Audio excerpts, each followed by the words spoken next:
Сәлем қыз келіншектер. Мен бүгін өзімнің учетта тұратын дәрігеріме плановый приемға барғаным туралы видео түсірейін деп отырмын. Алматы қаласында жүктілік бойынша учетта тұрам. Сол біздегі тәртіп бойынша менің плановый приемым қалай өткенін сіздерге айтып берейін. Босануға дайындалып жүргесін мен бұйырса аман есен босанып роддомда жатқанда күйеуім үйден алып келетін тамақты дайындап, тефтел дайындап, морозильникке салып қояйын деп жатырмын. Соны тефтелді дайындап отырып сіздерге осы видеоны снимать ете берейін. Бұл видеоны бір жағынан сіздерге ақпарат үшін, біреу мысалы сол туралы іздесе, осы жүктілік, босану, роддом таңдау деген сияқты мәселелер бойынша Қазақстандағы, Алматыдағы тәртіп туралы ақпарат іздесе, кәдесіне жарап қалар. Ал мен өзім кейін осы босанғаннан кейін осы видеоларды көрсем қандай болады екен деп ойлаймын. Салыстырып қарасам, менің босанғанға дейінгі ойларым мен қазіргі ойларым, кейін босанғаннан кейінгі ойларымды өзім салыстырып көргім келеді. Қызық болатын шығар маған да. Бүгін 38-ші аптада өзімнің участковый гинекологыма приемға барып келдім. Әдетте мен домометпен жазылып барам. Өйткені домометпен жазылмасаң, бізде аяқ ауыр келіншек көп. Біреу учетқа тұрып жатады, біреу бұлайда қаралуға келіп жатады. Сондықтан мен не істемеймін. Бұлай живой очередьпен барып көрген бірнеше рет, өте қиын, 2 сағаттап, 3 сағаттап жазылып келген, домометпен жазылып келген адамдардан ауысқан, босаған уақытта ғана кіресің. Менің қазір мерзімім үлкен, срогым үлкен болғандықтан ұзақ отыруға белім де ауырады, ондай шамамда болмайды. Сосын ол жерде білесіз, поликлиникада болсын, больницада болсын, больничная микрофлора деген болады. Бәрібір де ол жерде түрлі ауырып жүрген түрлі адам болады. Сондықтан ол жерде көп отыра берудің, больницада көп жүре берудің де қажеті жоқ. Барамда уақытымен жазылған уақытымен барамда, бір 5-10 минут күтем. Енді живой очередьпен кіретіндер болады ғой, бәрібір де. Соларды сұрағандарын өткізіп жіберіп, сөйтіп кіріп қайтам. Әрқашан сөйтіп істеп жүрмін. Әрқашан сол домометке алдын ала жазылып барып қана кіріп жүрмін.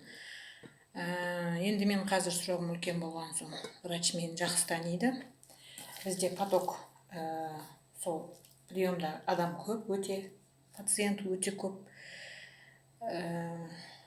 Сол жазылып келгеннен басқа живой очередьпен отыратын адам өте көп, сұмдық көп. Сол әрине маған өзімнің дәрігерім ұнайды, сауатты дәрігерім ұнайды, көп нәрсеге мән береді. Бірақ оған кіріп қабаттасып, мынаған направление беріңізші, мынаны мені өткізіп жіберіңізші, мені бүйтіңізші, сөйтіңізші деп қабаттасып келетін адамдар көп. Мен больницадан жаңа келіп тұрмын, мен жатып шықтым, бүйттім, сөйттім дейтін, соларды қабаттасып отырып қабылдайды. Енді ол жерде тегін медициналық көмектің бір несі сол ғой. Сондай болып қабаттасып жатса да, менің дәрігерім менен барлық нәрсені сұрайды, әрқашан маған ескертеді. Бұлай болса, скорый шақыр, үйт-бүйт деп бәрін айтады. Ішерің ауырып жүрген жоқ па, ішерің шаншып жүрген жоқ па, ісігі жоқ па, соның бәрін сұрайды, және өзі тексереді. Әрқашан менің аяғымның ісігін тексереді. Менде ісік жоқ, бірақ мен кейде өзім ойланып қаламын, ісік бар ма жоқ па деген кезде. Жалпы жоқ екенін білем, бірақ сонда да енді мүмкін маған білінбейтін шығар деген сияқты. Жоқ қой деп аяғымды, қолымды ұстап көреді. Міндетті түрде барған сайын давлениемді өлшейді. Врач екі қолымды бірдей өлшейді. Екеуін де жазып алады. бүкіл менің шағымымды тыңдайды, сұрайды. Мен шағым жоқ десем, болды деп жылжауып қоя салмайды, түгел сұрақтарын басынан бастап. Әр қабылдауда ол менің дәрігерім бір-бірлеп бәрін сұрап шығады. Маған соны ұнайды. Менің дәрігерім орта жастағы адам.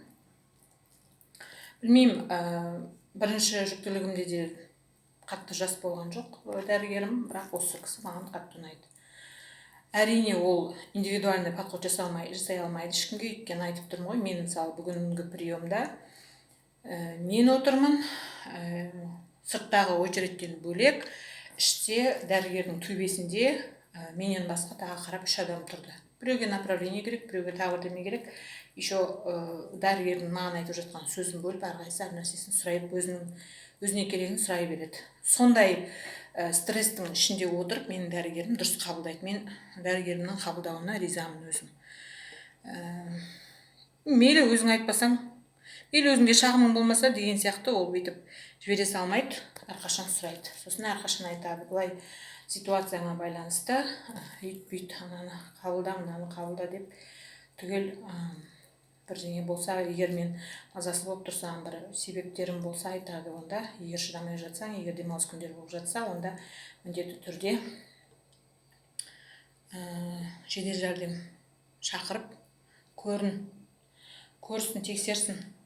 Сен оны келесі қашан жұмыс күні болады деп мені күтіп, одан сайын ауырып қалма деп қояды. Тефтерімді морозильникке салып қатырып, сосын пакеттерге бөліп салып тастаймын.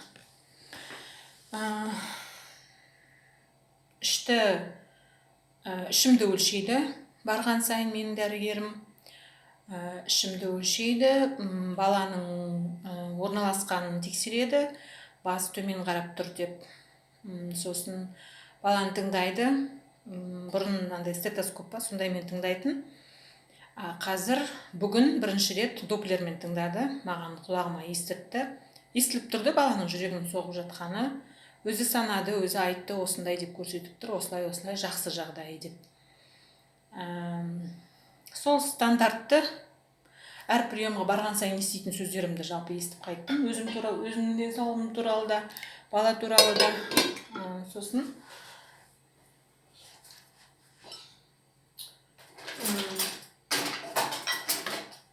врачтың, менің врачым өте внимательный, жақсы не істейді, мән береді барлық көре сала, қалайсың, қал жағдайың қалай деп сұрайды, мысалы. Енді мен оны, мен үшін ол маңызды, өйткені мен бірінші жүктілігімдегі дәрігермен салыстырғанда аспан мен жердей, ол кісінің приемы. Ол кісі әйтеуір бірінші жүктілігімдегі врач маған түкте ұнамайтын. Ұнамағанда мен енді ол кезде салыстыратында врачым болған жоқ. Енді қазір мына кісімен ғана мен соның айырмашылығын біліп жатырмын ғой. Салмағымды өлшейтін, әдетте бүгін салмақ өлшеуге таразылары істемей тұр екен. Мен де өзім салмағымды біліп кеткім келген, онымен таразы істемей тұр. Мен бүкіл жүктілігімнің басынан қазірге дейін болғанда, өткен 2 апта бұрын салмақты есептегенде мен 12 килограмм ғана қосқам. Мен негізі жүктілік кезде көп салмақ қоспаймын, мен бала емізген кезде салмақ қосам. Бала емізген кезде білмеймін, сүт көп болсын деп көп тамақ жеп кетем ба, білмеймін, әйтеуір сол кезде қатты қосып жіберем. Енді бұл жолы Құдай қаласа көреміз. Бұл жолы енді азды көпті тәжірибем бар, және сүт көп шығу үшін тамақты көп жеу керек емес екенін енді түсініп келе жатырмын. Суды көбірек ішу керек, көп демалу керек, сосын нерв орнында болу керек деген сияқты. Сол факторларға сүттің байланысты екенін енді білем ғой, бұрын білмейтін. Бұрын тек тамақ көп жесем ғана сүт көп шығады деп ойлайтын. Мүмкін сол үшін мен артық салмақ көп қосқан шығармын бірінші баламды емізген кезде. Сосын врачтың, менің дәрігерімнің қарайтыны, сол менің анализдерім. Әр приемға келген сайын мачамен қан тапсырып кел деп айтады.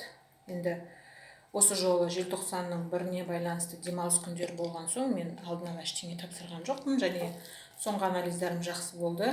Белокқа анализ тапсыртып жүр маған. Белокқа мача тапсырып жүрмін. Шүкір жақсы, таза. Қан гемоглобинімді көтердім. Соңғы анализім жақсы болғасын. Одан 2 апта өтті. Сондықтан мен оны да осы жол тапсырған жоқпын.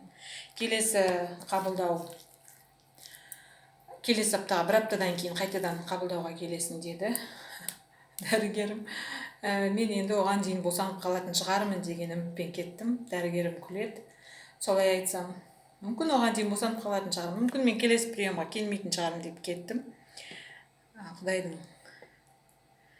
бұйырғаны болады, көреміз. Сосын қосымша мамандарға бару керек болса, врач общей практики дейді ғой қазір, терапевт бұрынғы. Соған жібереді. Сол терапевттен жазылып, оған да домометпен жазылып кіріп, содан направление аласың, егер басқа анализдер, басқа дәрігерлерге көріну керек болса. Мен сөйттім. Бірнеше врачқа кірген кездерімде солай сол врач-терапевт арқылы алдым направление. Гинекологтың приемына қатысты. Енді мерзімім үлкен болғандықтан апта сайын келесің деді. Енді мен Құдай қаласа ойлаймын, келесі қабылдауға дейін, келесі аптаға дейін босанам деп. Әрине Құдай біледі, қалай болатынын мен білмеймін. Енді роддом туралы айтайын. Роддомды менің тегін қарайтын роддомым өзіме ұнамайды, сондықтан мен ол жақта босанғым келмейді. Мүмкін көреміз. Мүмкін мен содан босанғаннан кейін бәрін айтып берермін. Пока ол роддом мәселесі әлі шешілмегеннен кейін мен ештеңке ол туралы айта алмаймын.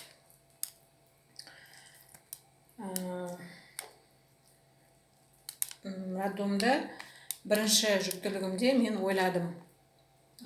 Бірінші жүктілігімде мен роддомға ақылы түрде, ақылы бөліміне жатам деген ой болды.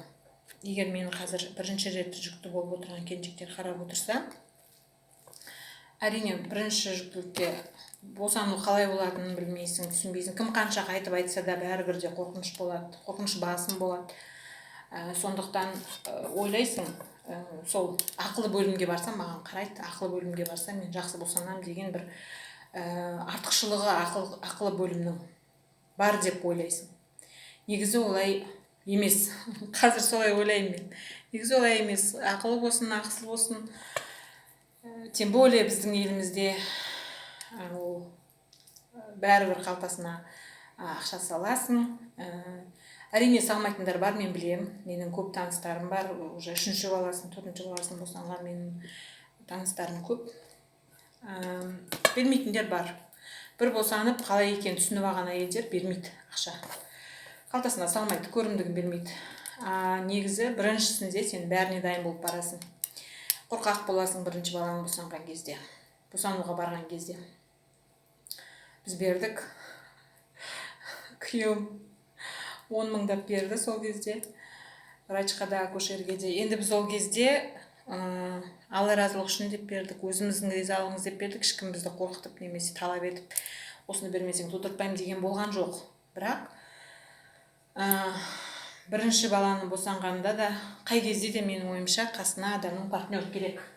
Босанатын әйелдің қасына партнер керек. Мен солай ойлаймын. Партнер ең бірінші сол суыңды алып беріп тұруға, жағдайыңа қарасып тұруға керек болса, бір жағынан, особенно бірінші босанғанда, кішкене сол дәрігерлермен байланыс орнатуға, сөйлесіп тұруға деген сияқты сондай мақсаттарға керек деп ойлаймын. Енді мен қазір мен тегін босанамын, құдай қаласа. Біріншісінде ақылға дайындалдым. Ақылы роддомға дайындалған кезде мен бірнеше жерге звондап сұраған кезде олар 36 аптадан кейін ғана біз договор жасаймыз деді. Мен 36 аптаға күтіп отырғанда, мен 36 аптада суым кетіп босандым. Әрине ол кезде ол да менің өзімнің білместігім болды. Мен қалаған роддомға негізі барсам болатын еді, сол роддомдарға. Олар маған жоқ, сіз бізбен әлі договор отырмаған, сіз анау мынау деді. Негізі мен баруыма болатын еді оларға барып, сол жерде босанып, ары қарай жаңағы оформляция ете беруге болатын еді. Солардың телефоннан сұрап, солардың сөзіне сеніп, өзімнің жаңа тегін үкіметтің маған ұнамайтын роддомға түстім. Онда да не болып жатқанын білу үшін ғана бардым, олар мені шығармай алып қалды. Айтайын дегенім,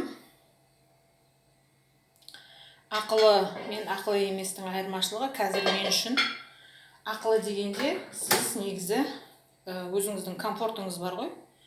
Жаңағы таза палата, әдемі мебель, әдемі болғанда, енді стандартный больницаның роддомның мебелін білесіз ғой, қандай болатынын. Әйтеуір сол ішінде неше күнге түсесіз, сол күннен шыққанша шыдап жатасыз. Анда егер сіз ақылыдан істеп жатсаңыз, бүкіл условия, душ, туалет ішінде деген сияқты, соның бәрі болады. Сол үшін ғана төлейсіз. А так бір керемет индивидуальный подход болады, немесе бір не деп мен ойламаймын. Тазалық болады, комфорт болады, кішкене таңдай аласыз дегендей. Ал тегінде бұйырған жерінде жатасыз. 3 адамдық палатаға түсесіз ба, 2 адамдық палатаға түсесіз ба, туалет деген болады. Палатаның алдында, ішінде емес қой, алдында болады. Бірақ ол ішінде душ істемейді. Мен өзім бірінші баламды босанғанда душ істемейді. Менің шашым қалың, қазір қайта шашым қысқа кезде көтеріп, сонымен шашымның ең қатты өскені осы ғана. Ал бірінші баламда мен шашым аяғым ауыр екенін білген кезімде уже беліме жақындап қалған еді. Осы қалың шашпен, қазақтың ырымымен шаш қиюға болмайды деген. Негізі мен өзім қиналып кеткен кезде айтқанмын, қия берейінші, маған ауырлық етеді болды. Онымен күйеуім сол ырымға сенеді, бәрі сол жан-жағымда туыстарым қой, шыда деп, сол ұзын шашпен мен босанғам. Ұзын қалың шашпен босандым, өріп қойып босандым. Өйткені оны жіберер болсам, вообще ана шаштың ішіне менің түрім көрінбей қалатын еді, бетім көріп, басымды таба алмай қалатын еді, бетімді.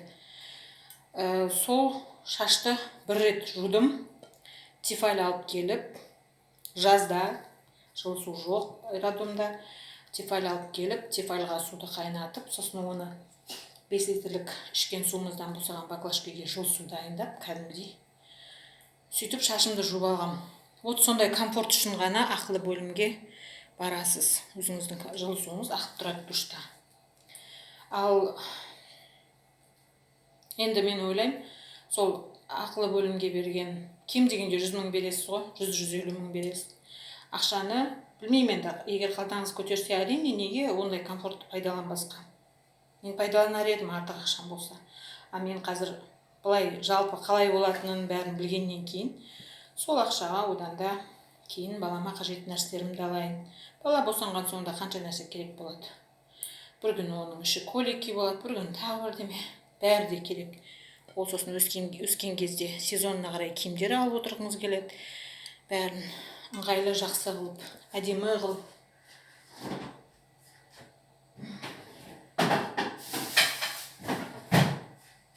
Соған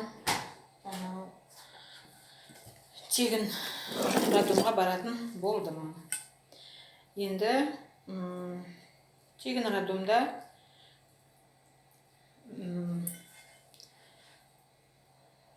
осы жолы мен партнер алып кіргім келеді. Партнер болғанда өзімнің сіңлімді алып кірем. Партнерға міндетті түрде босанған адам керек. Яғни сізді түсінетін, босанудың не екенін білетін. Және босанбаған адамды енді психикасын аяп апармау да керек деп ойлаймын. Дұрыс емес ондай отношение. Менің мамам, немесе сондай бірге кіретін. Күйеуім кіреді деп айта алмаймын, мамам кіреді деп айта алмаймын. Мамам ондай адам емес. Енем кіреді деп айта алмаймын. Ол сіңіліммен кірем. Ол сіңілім өзі босанған, баласы бар. Сондықтан екеуміз кіретін болып, оның флюрасын түсіріп дайындап отырмыз. Құдай қаласа, Алла сәтін салса, екеуміз бірге кіреміз. Ол сіңіліме айтып қойдым, ол маған негізінен сол суымды алып беріп, шайымды жасап беріп, сондай көмегін береді. Ол маған бір массаж жасайды, немесе бір уқалап не істейді деп айта алмаймын, білмеймін. Сол кезде көреміз. Және партнер сол кезде бізге маған врачты шақырып беруге, менің айтқан сөздерімді врачқа жеткізуге, мысалы мен шамам болмай жатады ғой. Сондайға керек. Мен уже тестерімді бітіріп қалдым. Роддом туралы тағы не есіме түседі, кейін қосымша жазармын. Егер сіздердің пікірлеріңіз болса, астына жазыңыздар. Менің түсіріп жатқан видеоларым ұнап жатса, ұнағанын білдіріп, лайк баса кетіңіздер. Мен сонда сіздерге қызық екенін түсінем. Өздеріңіздің пікірлеріңіз болса, осы мен айтқан нәрселерге қатысты айта кетіңіздер, бөлісе отырыңыздар. Менде енді бар, өзімнің білгеніммен, өзімнің оқығаныммен, өзімнің көргеніммен бөлісіп жатырмын.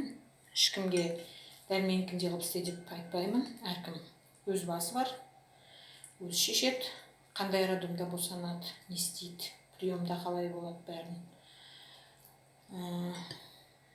Мен жай ғана сол өзімнің қазіргі 38-ші аптадағы өмірімнің барысымен сіздермен бөлісіп жатырмын.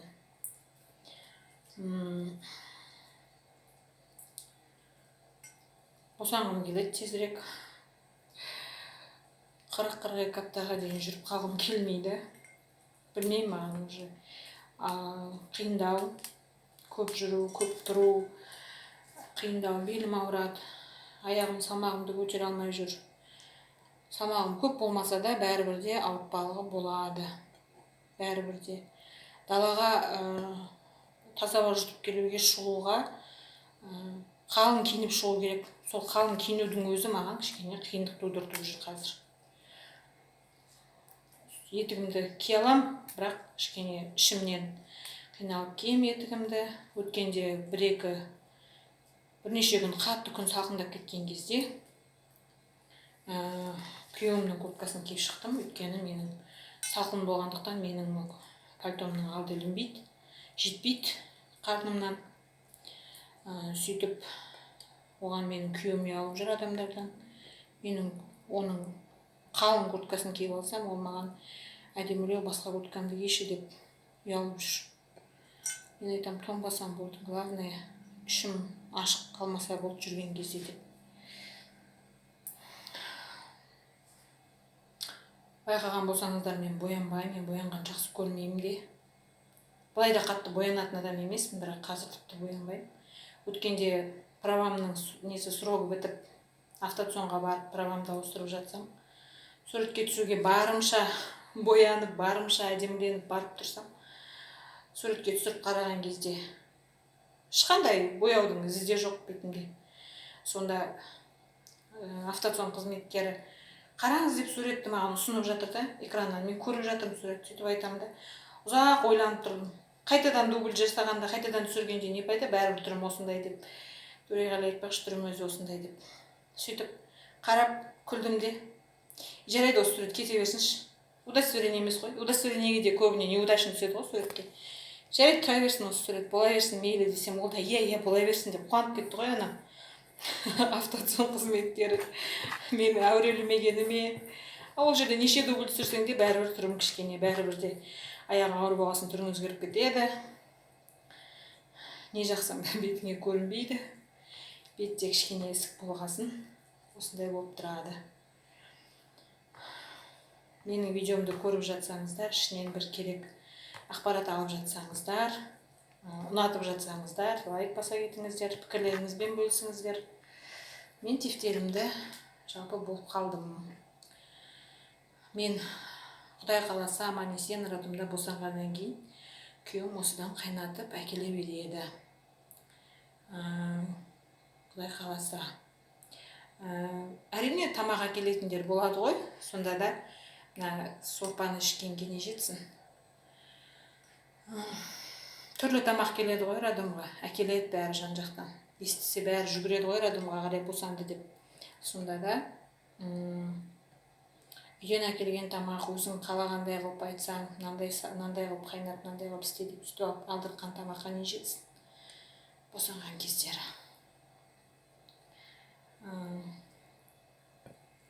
Назарларыңызға рахмет. Осылай менің видеоларымды көріп тұрыңыздар. Тағы айтатын, бөлісетін нәрселерім болса, мен тағы бөлек видео снимать етемін. Сау болыңыздар.